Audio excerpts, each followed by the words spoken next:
सुप्रभात। मैं वैद्य Anjali Thakur, BMS MD, इस संस्था से गत 2 वर्ष से जुड़ी हुई हूँ।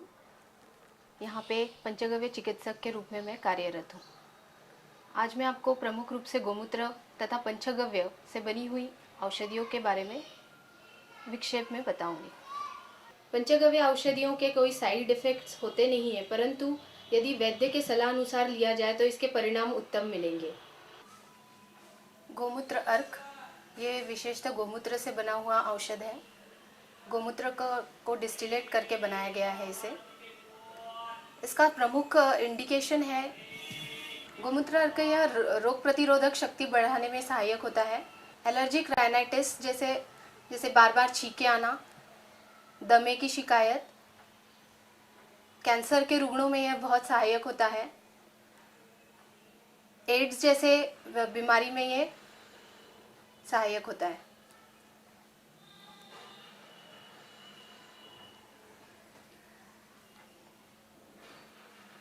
गोमूत्र अर्क को 2-2 चम्मच सुबह शाम आधे कप पानी के साथ यदि सेवन किया जाए तो ये कुछ कठिन वृक्क विकारों में भी, किडनी डिसऑर्डर्स में भी काम आता है।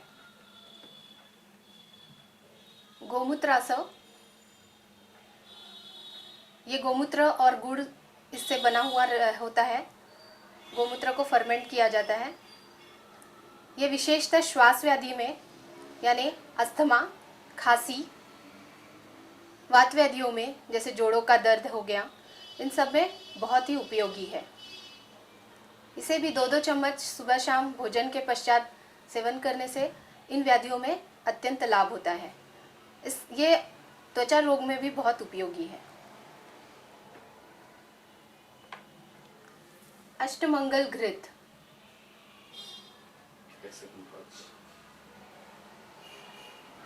घुमा दीजिए थोड़ा बहुत।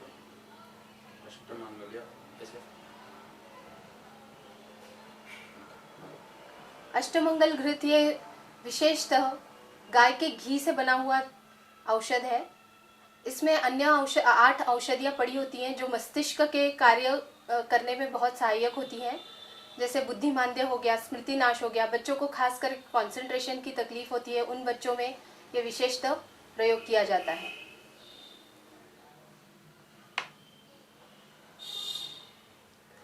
कामधेनु मेदोहर अर्क,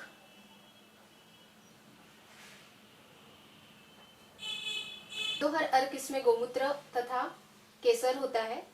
इसका प्रमुख प्रयोग मेदोरोग यानी मोटापा, इस व्याधि में होता है।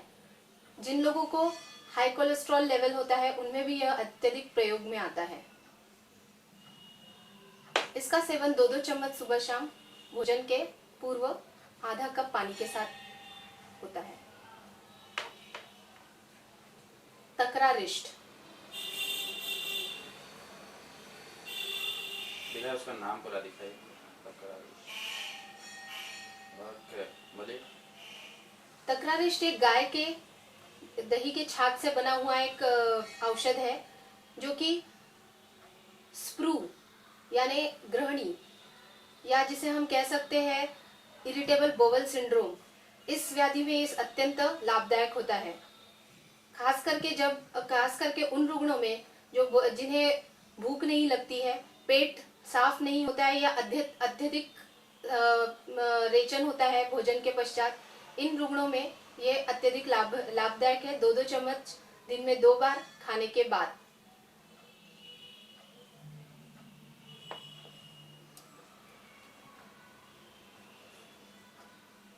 विभीतका अवलेह।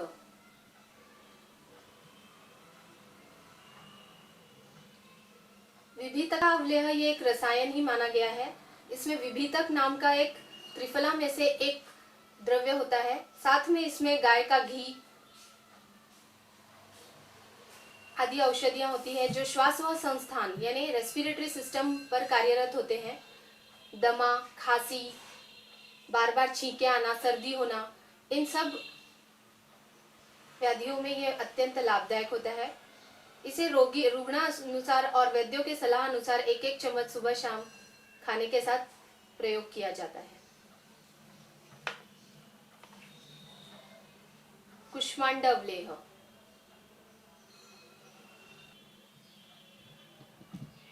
कुष्मांड अवलेह ये भी गाय के घी से बना हुआ प्रमुख योग है जिसमें रक्त अल्पता, रक्त पित्त, अत्यधिक पित्त शरीर में होना, मूत्रदाह, इन सब रोगों में ये अत्यंत लाभदायक है। इसका सेवन 1-1 चम्मच भोजन के साथ किया जाए तो उत्तम लाभ प्राप्त होता है।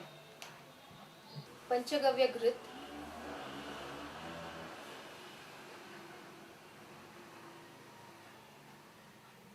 इस औषधि में और एक बार दिखाइए प्लीज।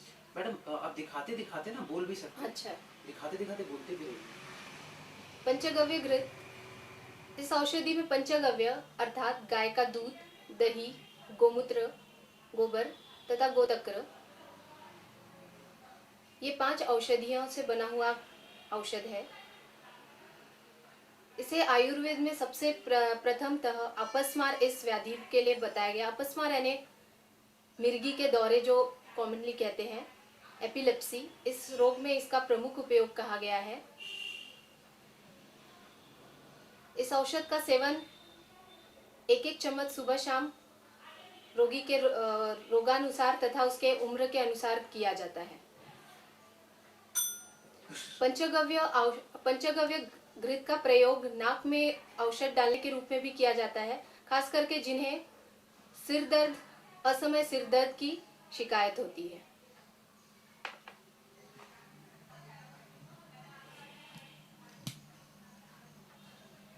बोलिए। हिंगवाद्य घृत। ये भी गाय के घी से बना हुआ प्रमुख योग है जिसमें हींग आदि औषधियां पड़ी हैं। इनका प्रयोग पेट के विकारों में, खास करके गैसेस, भूख न लगना, कुछ वात व्याधियों में जैसे आमवात जैसे रोगों में यह अत्यंत उपयोगी कल्प है, जिसका सेवन भी 1-1 चम्मच सुबह शाम भोजन के साथ किया जा सकता है। और एक मिनट दिखाइए उसको थोड़ा। कामधेनु हल्दी घनवटी।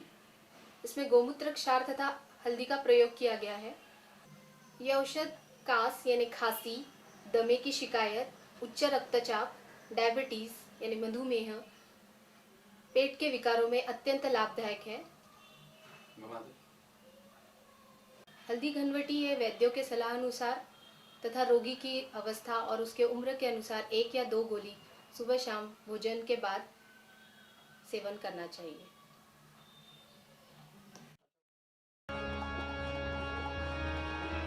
Krishna, Hare Krishna.